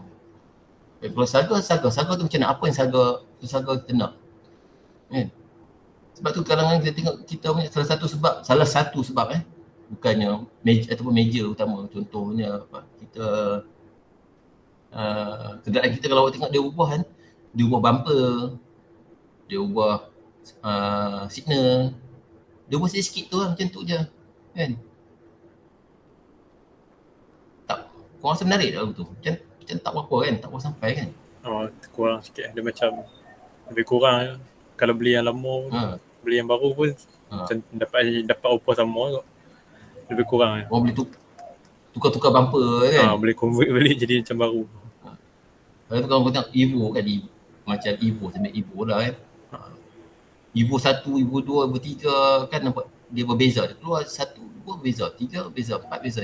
Dia berbeza, nama sama berbeza, dia ubah terus kan. Sebab dia nak satu, dia tarik dia punya peminat tu, dia nak bagi satu keistimewaan dari segi dan fizikal punya kehendak kan guna tu, nampak kelainan. Tapi fizikalnya dia upgrade sikit engine tu kan. Saya nak tanya kan, Okey, Amin. kenapa kereta macam kereta kita kan, kita ada Myvi, first version, second, third sekarang kan. Kenapa macam kalau negara luar diorang buat contoh kalau Mustang ke apa, kita nampak macam on Porsche lah, Porsche 911 kita tak nampak perubahan ketara sangat, tapi dia nampak baru. Tapi kalau macam kita ubah terus dia punya profil bentuk dia. Maksudnya tak ada identiti Myvi yang dulu tu, dia macam dah hapuskan, dia ambil terus macam model baru. Kenapa ya? Macam tu. Myvi yang berlaku tu generasi pertama dengan kedua je kan yang berubah tu. Betul. Yang ketiga dia dah start jadi macam Honda Jazz sikit. Okey, kita ada satu politik isu lah. Okey. Itu saya tak nak sentuh sangat lah, tapi benda tu sebenarnya dia berlaku jugalah. Okey. Okey, satu lagi kita tahu Pro2 ni dia datang daripada bukan dia datang, dia memang Malaysia tapi dia collaborate dengan Daihatsu. Kalau kau tengok Myvi pertama tu kan model Daihatsu punya model apa? Daihatsu Bun dengan Toyota Passo. Passo. Kan? Betul. So model tu masuk Malaysia dan designer kita diberi kepercayaan untuk hasilkan setempat dia untuk nak bagi dia lokal punya kenderaan. Itu je. Bukan orang market dia nak ubah sikit je. Dia ubah bumper sikit, macam tu je. Nak kata lebih pada lokal punya tak sangat. Tapi dia akan ubah bila masuk generasi yang tu dia ada Myvi kedua, ketiga kan. Dia ada dia punya yang version dia bentuk sama, Myvi version satu tapi dia ubah bumper tu. Kemudian dia ubah dari segi plate punya nombor kan dulu di atas ke di bawah. Atas boleh turun bawah kan. Dia ubah mengikut cita rasa. Kemudian boleh ubah sedikit. Bila dah dapat acuan tu dia boleh ubah kan. Yang kedua ni dia ambil daripada version di sana juga. Model apa itu pun ada juga tu. Ativo. Saya pun tak follow sangat tapi rasa memang tu tak tahu nama apa, memang ada. Saya tak ingat nama model tu. Rush, Toyota Rush. Yang Arus kan? Bukan yang Myvi. Oh, Myvi Myvi 2 ni. Myvi ada juga, saya pun tak ingat tapi mungkin korang pernah baca ke, tapi memang ada saya tak ingat model apa. Itu pun berlaku yang sama juga. Tapi yang ketiga ni saya dengar kata dia macam kita dah banyak kita ubah sendiri. Cuma part utama tu kita masih ikut mold yang asal tu lah. So benda ni berlaku soalan Amin tadi berlaku sebab satu, kita tak pegang secara langsung design tu sendiri. Kita tak boleh nak orang kata 100%. Kita tak ada dalam Daihatsu pegang hak kan. So jadi kita hanya boleh keluarkan, kita tak boleh model Daihatsu, kita ambil model dia, kita kena modify untuk jadikan model kita untuk lokal kan. So benda-benda ini yang menyebabkan kita tak boleh ubah macam mana kalau banding dengan kereta lain kita ubah terus. Mungkin dari segi kewangan lah, itu ada juga berlaku isu-isu kewangan tu, sekitar politik tu.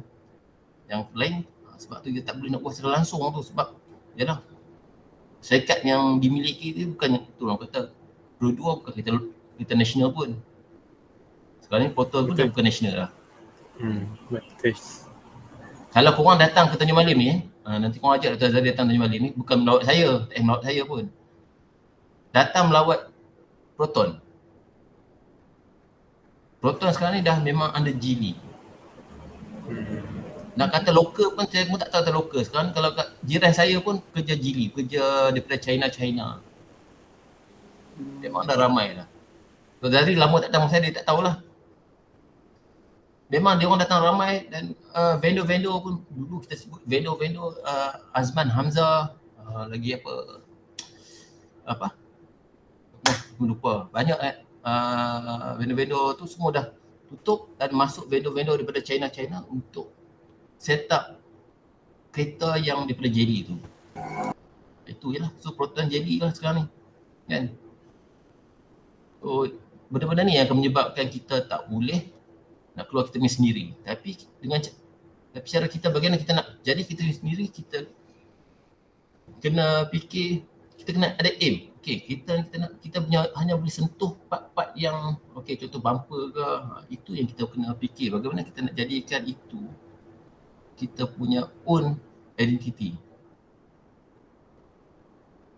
Itu ialah sekarang designer yang kita ada, itu ya dia boleh buat pun. Kan? Faham. Okay, Amin?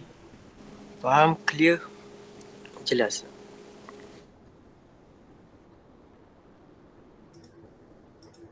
Okay. Maksudnya sama jugalah dengan Proton. Proton pun kita just ambil model luar and then tukar sikit-sikit part nak nampak macam kita lokal.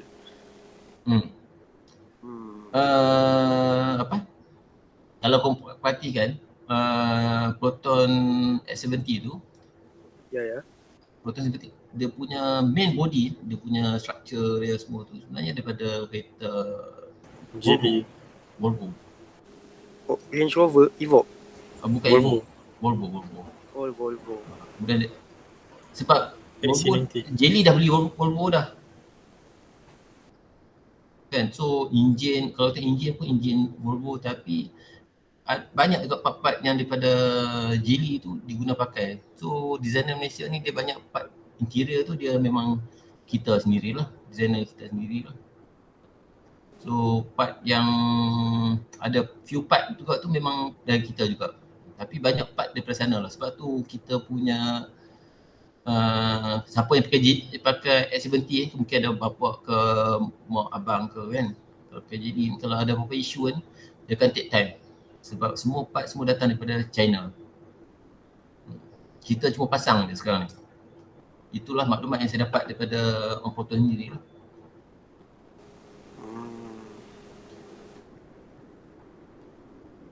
Kita pun Proton sekarang pun dia macam masih dalam struggle baru dengan gawat kan. So memang banyak isu lah. Tak tahulah macam apa dia mahu selesaikan. So saya cuma macam korang ni, mungkin korang boleh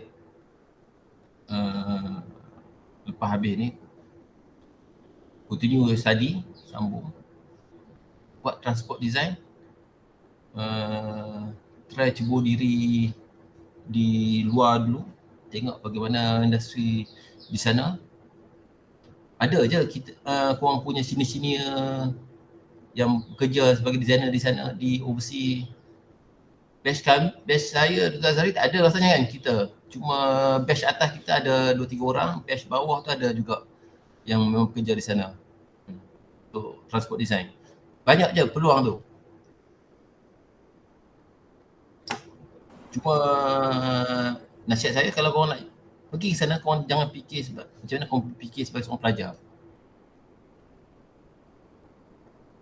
Bila fikir seorang pelajar, korang hanya menunggu arahan, betul tak? Dapat brief, biasa macam tu kan? Baik. Cuba ubah mindset tu jadi lebih kepada orang kata apa yang nak, apa yang korang nak, macam tu. Bukan fikir apa yang akan diberikan. Kalau apa yang diberikan, kita makan suap lah kan.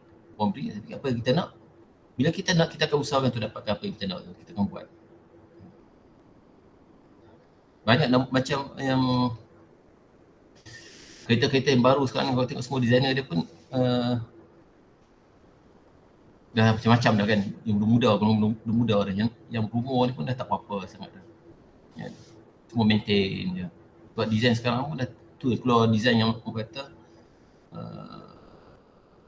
macam tadi last ni tunjuk slide tu kan. Macam ni kan. Kalau kita minta designer, mungkin bukan dia tak bagus, tapi dia mungkin pemikirannya masih suatu yang benda orang tak ortodok punya pemikiran lah. Macam orang muda ni dia fresh, dia nak satu benda baru kan. Dia main dengan shape, dia main dengan objek, dia main dengan form kan. Okay. So yang tu yang saya nak share dengan korang pasal sebenarnya untuk studio practice ni apa yang saya share dua benda, isu dan aim. Yang saya kata korang kena tekankan, tapi panjang lagi lah sebenarnya, cerita dia panjang lagi lah untuk nak dapatkan benda-benda berkaitan dengan practice ni. Bagi saya isu dan aim tu, kalau korang dah tahu isu apa yang korang nak buat, apabila korang dapat tu, bagaimana korang nak kaitkan satu isu, kemudian korang kaitkan dengan aim korang, itu sebenarnya dah cukup strong dah untuk korang hasilkan suatu projek korang nanti. Tapi kalau tak ada benda-benda tu, mungkin korang jadi macam tadi saya cakap tu, lebih menerima arahan je lah. Okay. Kalau saya, mungkin korang kata peluang untuk sama belajar lagi, mungkin nak pergi ke studio practice, mungkin dekat Universiti Dr. Azhari tu ada studio practice untuk transport design. Sweden ada kan Dr. Azhari. Tapi kalau transport ni antara yang best Monash kat Australia lah. Monash antara the best lah untuk transport design. Tapi kat belah Europe tu banyak juga. Tapi Europe mahal. Saya pergi Australia sebab Dr. Azhari suruh. Kat Australia dia kata Australia the best. Sebab semua bangsa ada. Kalau pergi Europe tu bangsa Europe je. Saya pun pergi, tapi tak pergi universiti yang sama. Pergi universiti lain. Itu je lah. Boleh Dr. Azhari? Okey, boleh. Ada apa-apa lagi kah soalan yang nak ditanya kepada Profesor Madya Dr. Abdul Aziz? Jika ada. Nak tanya Prof. Okey, silakan. Apa macam untuk transport design macam dari segi software kan, sekarang ni kan ada macam-macam software untuk nak buat 3D. So based on apa Prof punya ni lah, apa experience lah, yang mana yang rasa lagi best pakai untuk transport, yang lebih transport friendly lah? Saya tak jadi macam tu tau. Saya tak explore macam tu. Software A, B, C. Sebab sekarang ni kalau tengok semua software bukan sama je kan. Bukan sama je. Saya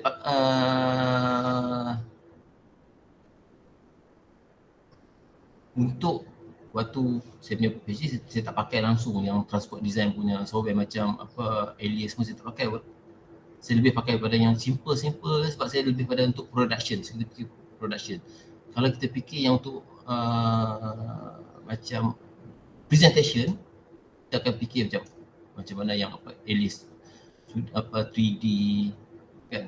Tapi kalau production kita tengok Katia kan, betul tak? So itu lebih pada production. Kita boleh test semua everything kan. So saya tak ada yang saya kata okey, yang ni saya suka. Saya tak ada pun macam tu. Tapi kalau korang tak tahulah, korang mungkin Alias ke korang dah okey tu. Ni kan pakai Rhino, tapi macam dia tu macam susah sikit lah, macam mana. Kalau tengok balik apa yang macam software Elias ke apa, dia macam lagi senang nak buat. Nampak je lah senang tapi tak tahu lah. Kalau nak compare dengan Rhino ni macam susah sikit. Nak kena buat peti solid ni apa semua, baru boleh shaping. Saya tak pasti. Saya Rhino ni, lepas tu Strata ini semua ni, lepas tu Google SketchUp tu, semua ni adalah orang kata basic 3D software tau. Maknanya kalau korang boleh software tu, korang boleh software lain tau. So macam Alias ni, dia nak kata mudah tak adalah mudah sangat, susah juga sebenarnya. Tapi dia boleh bagi banyak benda yang kita boleh buat dengan dia. Banyak efek yang kita boleh buat. Lepas tu dia banyak support. Macam kita boleh masuk terus ke pakai tab tu kan. Dia banyak benda yang tu. Sebab tu dia lebih pada untuk presentation. Kan? Tapi kalau korang pakai Ideas, pernah guna Ideas? Ideas pun okey juga. Ideas under Alias juga. Autodesk ke? Ideas.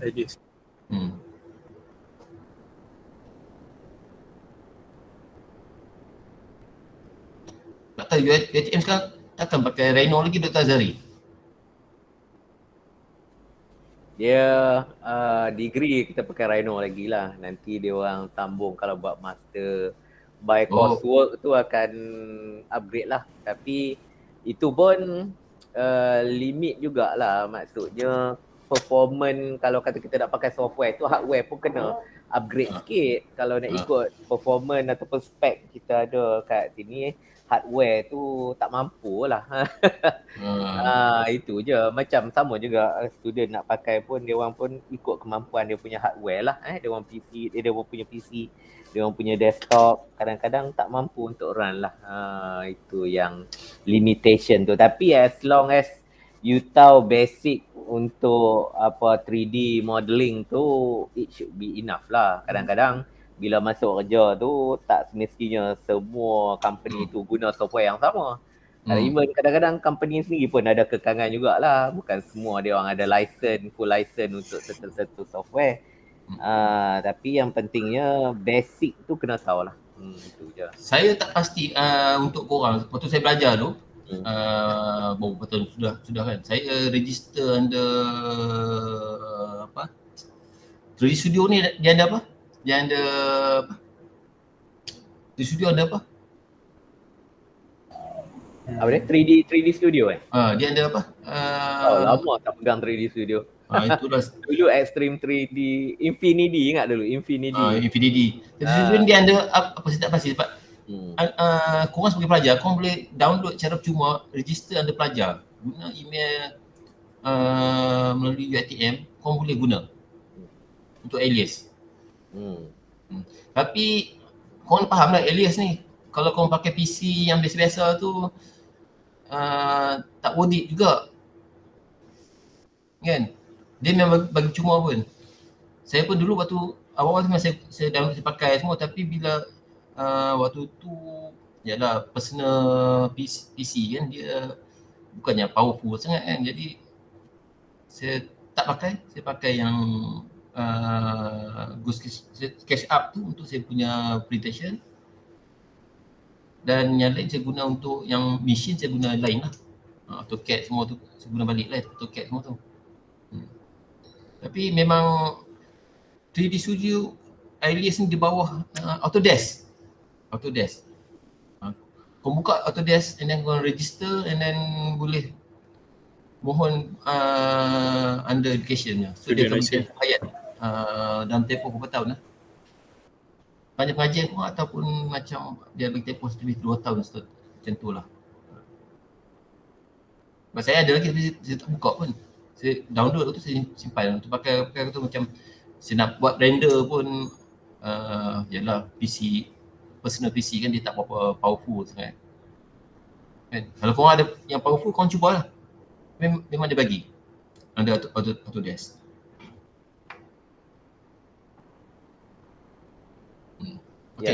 Okay.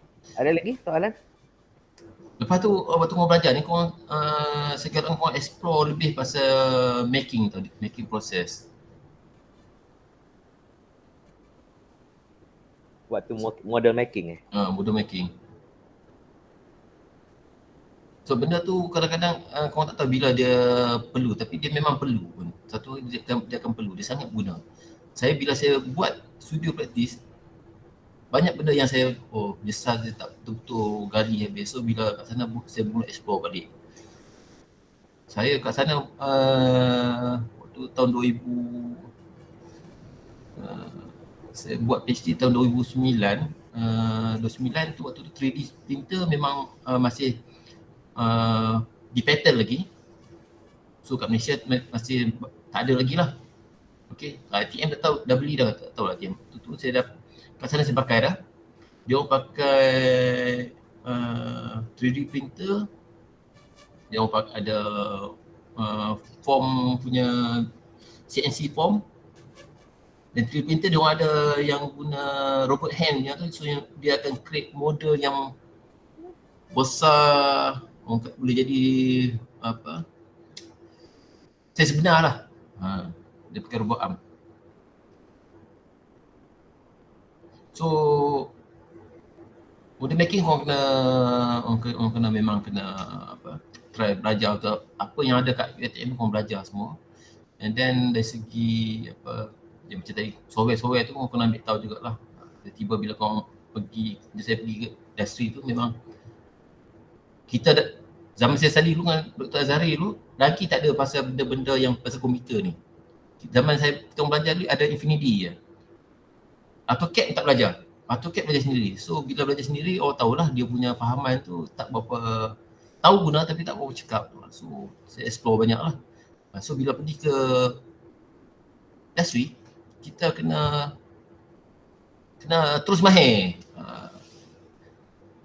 Makna kalau korang tahu ada basic tu boleh lah mahir kan. Tapi jangan tak ada langsung. Tapi kalau boleh macam AutoCAD tu memang zaman saya kalau tahu AutoCAD tu hebat lah kan. Tapi betul saya pergi industri tu memang saya perlu AutoCAD sebab salah satu benda yang saya waktu tu lah nak functionkan robot arm tu, dia nak baca semua dia melalui AutoCAD. Dia tak pakai Google SketchUp. Sekarang ni dah banyak dah untuk software 3D kan, untuk 3D print kan. Waktu tu tak ada. So saya nasib baik lah benda saya berguna. Kalau tak saya start jugalah bila nak buat model making, prototype making ke, saya akan start. Tapi nasib baik lah benda tu ada knowledge sikit, so cepat lah saya dapat. So zaman korang mana korang kena apa yang ada sekarang korang kena mahirkan. Saya hope korang semua 80 orang ni mesti ada 3D printer yang tahu nak guna 3D printer, sebab akan datang semua pakai 3D printer sekarang ni kan. Betul. 3D printer dah macam printer paper tu lah sekarang ni. Dia dah ada yang murah, mesin murah. Mesin murah. CNC semua tu dah korang kena ni dah mahir. Okay. Depa akan praktikal ujung semester ni lah. Nak masuk ke semester 4. So banyak benda lah nanti nak akan dapat pengalaman baru waktu intern lah. So macam kita lah.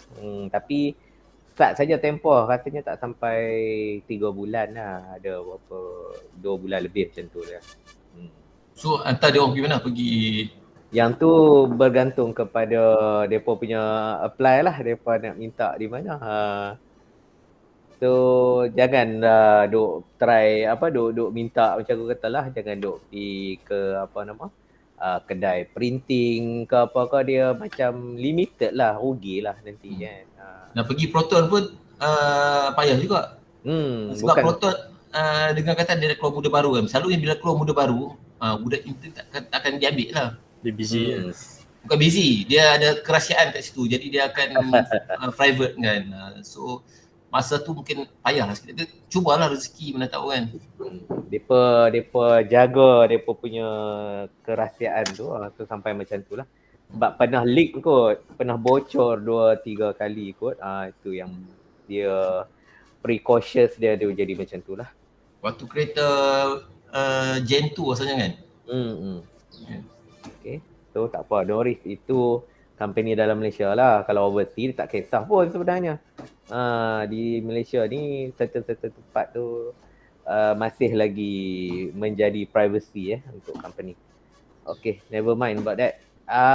Okay, ada lagi last soalan lah kalau nak tanya sebelum kita tutup session kita pada hari ni. Dyson boleh minta tak Dyson? Dyson boleh. Aida nak tanya Aida. Aida dia kena jadi wakil lah sebab dia seorang je perempuan. Aida nak tanya apa? Aida ni orang mana? Saya orang Selangor. Oh Selangor. Selangor kat mana? Subang. Oh Subang. Subang tepi rantai tu lah Subang rantai. Cincin bukan Tak. Dekat timur. Awak Subang tu sekolah mana Subang? SMK Subang. SMK Subang. Dulu kita buat mural kat sekolah mana? Tak ingat. Kat Subang ke? Tak ingat dah sekolah tu ada lagi ke tak ada? Kan jalan tu dah berubah kan. Kat Subang. Saya nak tanya kan sekarang belajar design driverless car kan. So macam mana kita nak buat, selalunya buat ergonomik tu dekat belah interior, tapi nak buat untuk exterior berdasarkan ergonomic design tu macam mana, sebab dia driverless kan. ergonomik ni kadang okey, kita bukannya tengok pada pemandu je. Kan ataupun pada penumpang tu je. Ergonomik, bila sebut ergonomik ni tombol pintu tu kita kena cakap sebagai ergonomik juga. Tombol pintu dah masuk tu kan. So apa lagi yang kita nak contoh itu bila awak buat kereta awak tu kan, sebenarnya siapa aim awak, target awak tu, kereta tu untuk siapa? Kalau kata melibat contoh kalau OKU kan, OKU mesti tolak kan, bagaimana ergonomik pada OKU tu akan diaplikasikan sewaktu nak masuk tu kat luar kereta. Jawab kata soalan tadi, kat luar kereta macam mana nak berlaku waktu tu, itu yang awak kena pertimbangkan. Faham tak saya? Faham. Kan? So dia bila sebab tu bila tu contoh kalau kat luar kan, so awak kena tengok balik apa yang awak bukan awak seorang lah, orang lain pun, kereta ni nak macam mana. Adakah dia jenis macam orang kata walk in, automatic, just jalan masuk terus dia buka pintu. Contohnya lah, contoh saya bagi So daripada situ awak kena timbangkan, nak tengok elemen kemanusiaan ataupun ergonomik tu berlaku di mana, sewaktu mana, nak masuk tu ke, nak buka pintu tu ke. Contohnya dia mesti ada sensor untuk buka pintu kan. So sensor tu macam mana, kedudukan sensor tu, benda tu yang awak kena tengok yang sekeliling dia kan. Ataupun contohnya awak kata awak buat contoh macam lori truck kan, nak tengok dari segi luar kan, macam awak tadi awak tengok luar kan, tak tengok luar. Bagaimana kita nak letak barang atas truk tu, berapa tinggi, awak kena pertimbangkan dari segi ergonomik dia tinggi untuk orang letak barang tu. And then macam mana dia buka pintu, and then macam mana dia nak naik atas truk tu. Benda-benda tu yang awak kena pertimbangkan kalau kita dari segi ergonomik, di faktor luaran kenderaan tu sendiri. So itu, so berbalik pada awak punya aim tu yang awak kena tengok awak nak macam mana sebenarnya. Boleh Aida? Kau tak jelas? Jelas. Alright, ya, yang tu ergonomik di exterior lah. Selalunya kita nampak interior kan.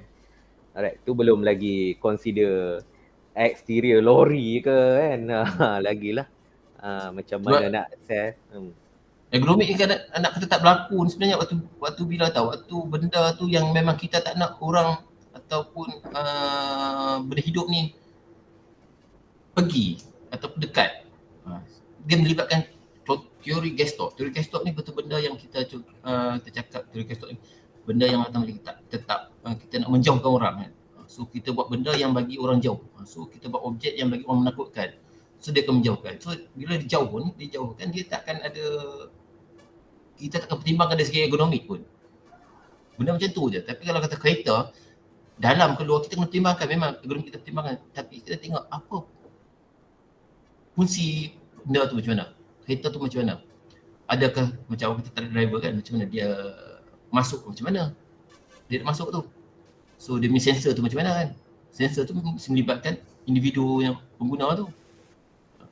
Benda-benda tu yang awak kena pertimbangkan. Jadi dari segi ergonomik ni, hanya benda yang awak tak nak orang guna je tak melibatkan ergonomik. Kalau benda lain semua kena guna ergonomik. Termasuk PC pun awak guna kan.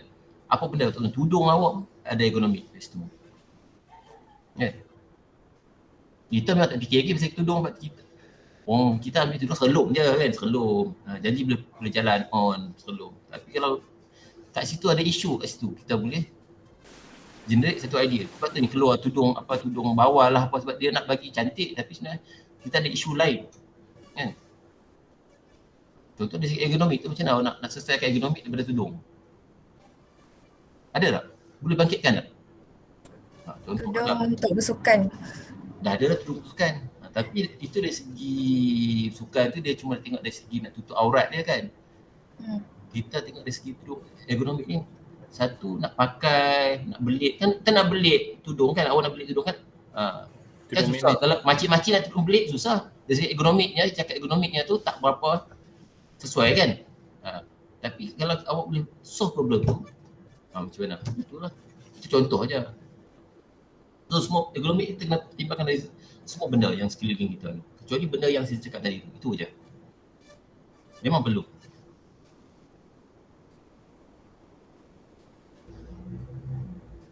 Alright. Okay. Cukup dah kot soalan no. Alright. Terima kasih Profesor Madya Dr. Abdul Aziz atas perkongsian tadi yang mana saya kira adalah beberapa input yang kita rasa boleh dimanfaatkan bersamalah terutamanya untuk pelajar-pelajar dalam menyelesaikan projek dia orang maupun di dalam semester ni ataupun di semester akan datang lah. Sebelum kita akhiri kita punya sesi ni, mohon semua open enable kamera, kita ambil gambar sikit. Ni aktiviti wajib lah. Buka jap. Amin, Alif, Mawi, Abid, Mirul. Mirul nak pergi mana Mirul? Kat Mak. Okey. Sabar. Jangan tak lagi berhenti sat tepi tu nak ambil gambar lagi. Nak berhenti ni. Berhenti sat dah kita ambil gambar tu. Okey. Bagus ni anak mak ni. Abid mana Abid? Abid Amin. Depa duk buat apa? Bengal dia bunyi suara dah tu. Bukan sat Amin. Bukan sat Abid. Copy paste pun tak apa, depa sama aje. Duk dah juga. Amin dengan siapa? Amin dengan Abid. Amin abang ke adik tu? Tak ingat dah. Abid yang bawa kereta tu? Amin bawa kereta. Abid duduk mana ni? Abid keluar Saya teman akak saya. Dia teman akak. Abid teman siapa? Dua-dua kembar ni masuk satu program yang sama. Muka sama. Kos sama, kelas sama. Muka sama. Tengok muka sama tu. Orang tak jemu ke menghadap tiap-tiap hari daripada kecil sampai besar. Tapi tak apa, mereka grup lain-lain.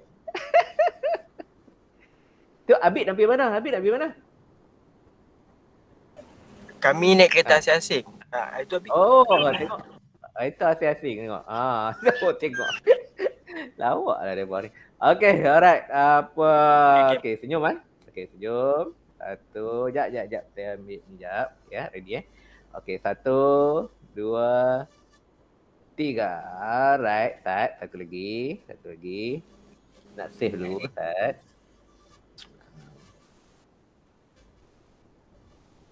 Okay, jap. Okay. Alright, sekali lagi. Okay, freestyle. Banyak gambar dia. Banyak gambar dia. Okay, freestyle. 1, 2, 3. Okay. Snap. Zani, tu motor idaman ke? Betul, motor idaman. Motor idaman. Ini saya pada juga. Tapi saya ada yang betulnya. Ada yang betulnya. Betul Prof. Nampak? Tak clear. Honda. Apa dia tu? Tak nampak. Ducati 916. 916. 916. Dah. Panagel lah. Panagel dia. Boleh, nanti awak pun, saya dulu belajar macam awak tanya Dr. Azhari. Azhari melukis motor kan Dr. Azhari? Dulu Dr. Aziz dulu dia bawa Kapcai je. Kapcai 70 je. Tapi sekarang kalau dia ada big bike lah. Tapi saya ada big bike. Tapi saya simpan dalam kotak banyak dah lah. Boleh. Orang kata designer tak lengkap kalau tanpa motor. Tak tahulah. Kalau awak tengok siapa dia? Awak sebut nama.